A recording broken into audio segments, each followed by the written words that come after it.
Hi hello नमस्कार माझ्या गोड ताईंनो, कशा आहात सगळ्या. मी सरितानी खूप मनापासून स्वागत आहे तुम्हाला सगळ्यांचं पुन्हा एकदा आपल्या एका नवीन व्हिडिओमध्ये. आता हा जो व्हिडिओ आहे तो बऱ्याच वेळेला DM आलेले आहेत बऱ्याच ताईंचे, त्यासाठी आहे. ब्लाऊजवरती पूर्ण माप कसं घेतलेलं आहे त्याच्यामध्ये सुद्धा हा डाऊट क्लिअर केला होता, पण आपल्या नवीन काही ताई आपल्याला जॉईन झालेल्या आहे त्या ताईंसाठी हा डाऊट आहे तो क्लिअर करायचा आहे, म्हणून हा व्हिडिओ आहे. तर ब्लाऊजचा हा जो मुंडा आहे तर हा कसा मोजायचा असं त्या ताईंचा डाऊट आहे. म्हणजे हा जो ब्लाऊज आहे ह्या ब्लाऊजचा तयार ब्लाऊजचा मुंडा कसा मोजायचा असा एका ताईने प्रश्न विचारलेला आहे. सो त्याच्यावर त्याचा आपण मुंडा कसा मोजायचा हे चेक करणार आहोत. त्याच्यासाठी आपण दोन ब्लाऊज घेतलेले आहेत. हा एक ब्लाऊज आहे 34 साईजचा, हा एक ब्लाऊज आहे 39 साईजचा. सो सगळ्यात अगोदर हा आपला डावा साईड आहे. तर मुंडा मोजताना सरळ ब्लाऊजवरती तुम्हाला जर मुंडा मोजायचा असेल तर या पद्धतीने आपल्याला सरळ ब्लाऊजवरती मुंडा मोजायचा आहे. 34 साईज असा लावू शकता. हे बघा 7.5 इंचावरती हा मुंडा येतोय. आणि ह्यात जर डाऊट असेल तरी सुद्धा मला दुसरी एक आयडिया सांग. तर ती आयडिया ही आहे, तुम्ही ब्लाऊज असा उलटा करू शकता. उलटा ब्लाऊज केल्यानंतर बॅक साईड घ्यायचा आहे.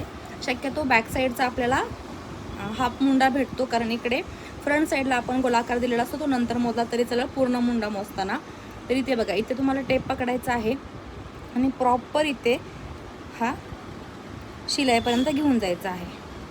बरोबर बघा 7.5 इंच सरळ आला, 7.5 इंच पुढे आलेला आहे, कारण हा 34 साईजसाठी मुंडा आहे. 34 साईजमध्ये सुद्धा मोठा मुंडा येऊ शकतो बरं का, कारण फाटी दंड असतील तर साईज मोठी येऊ शकते. तुम्हाला जर असं जमत नसेल तर अगदी टेप जवळ पकडून सुद्धा तुम्ही हा मुंडा मोजू शकता. हे बघा इथून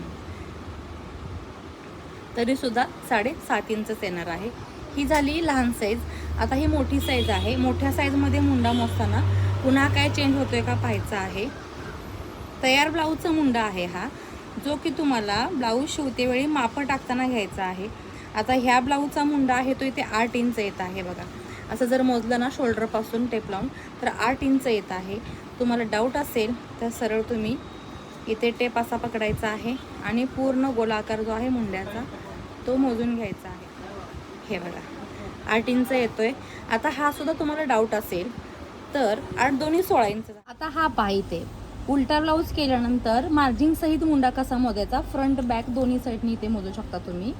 हे बघा इथे किती येतोय आपला, जिथे आपलं फिटिंग आहे तिथे 8 इंच मुंडा येतोय आणि पुढे आपल्याला हा 1.5 इंच आहे. म्हणजे 9.5 इंचाचा आपल्याला 1.5 inch margin plus 8 inch Munda, म्हणजे आपल्याला 9.5 इंचाचा हा मुंडा येतो हाफ. आणि याच्यामध्ये डबल मुंडा म्हणायला गेला तर 8 इंच हा आणि 8 इंच हा, असा 16 इंच आपल्याला मुंडा पूर्ण गोलाकारमध्ये भेटतो, जो की इथे आहे.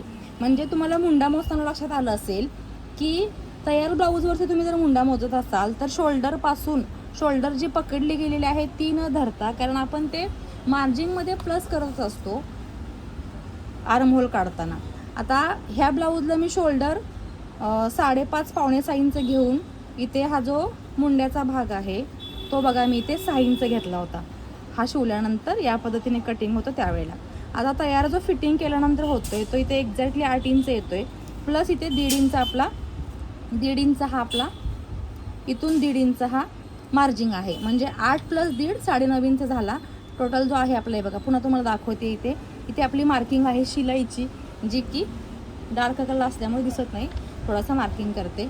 इथे हा 8 इंचाचा येतोय आणि पुढे आपल्याला ही जी मार्जिंग आहे ती 1.5 इंच हवी आहे. सो 9.5 इंचाचा हा मुंडा येतोय. मुंडा कसा मोजायचा हे जर तुमच्या लक्षात येत नसेल तर जेव्हा आपण ब्लाऊज कटिंग करतो त्यावेळेला आपल्याला हा जो ब्लाऊजचा पार्ट असतो त्यावेळेला तुम्ही या पद्धतीने सुद्धा टेप असा गोलाकारमध्ये पकडून सुद्धा मुंडा मोजू शकता. हे बघा इकडे.